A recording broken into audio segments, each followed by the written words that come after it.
Scott. I'm Ben Richards, reporter for the Arkham News. I was informed that you're ready to talk about the events that happened last night in a place called Fazbear's Fright. Is that right?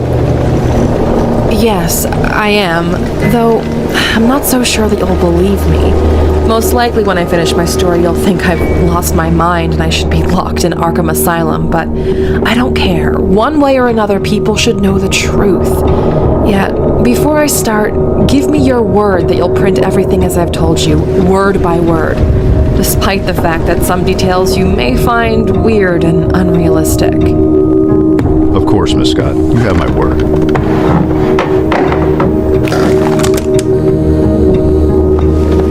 You may begin. Yesterday in the evening, I received a mysterious phone call from an unknown person to me. He introduced himself as Mr. William Afton and told me that, presumably, he had information about the whereabouts of my partner, Jonathan Schmidt, who went missing 2 years ago. Isn't that the same Jonathan whose brother, I believe Mike Schmidt, got brutally murdered in the old Freddy Fazbear's Pizzeria?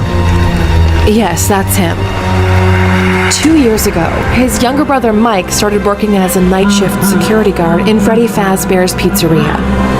For 5 days, he used to tell Jonathan that it seemed to him that animatronics that were in the pizzeria used to become alive during the night and were trying to get him. Of course, Jonathan used to think that Mike was just imagining things due to a lack of sleep.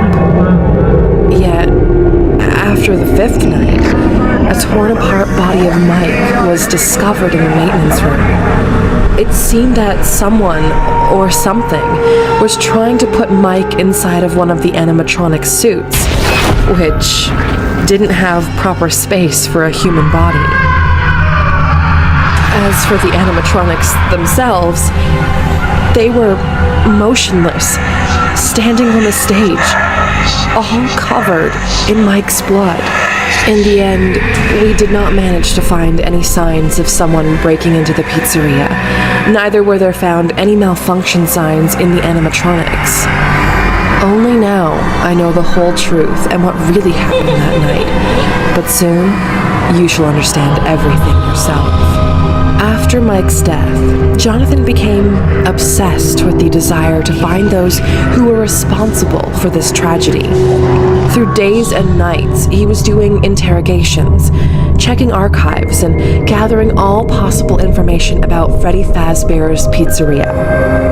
He became so closed in himself and eventually fully isolated from others, including me.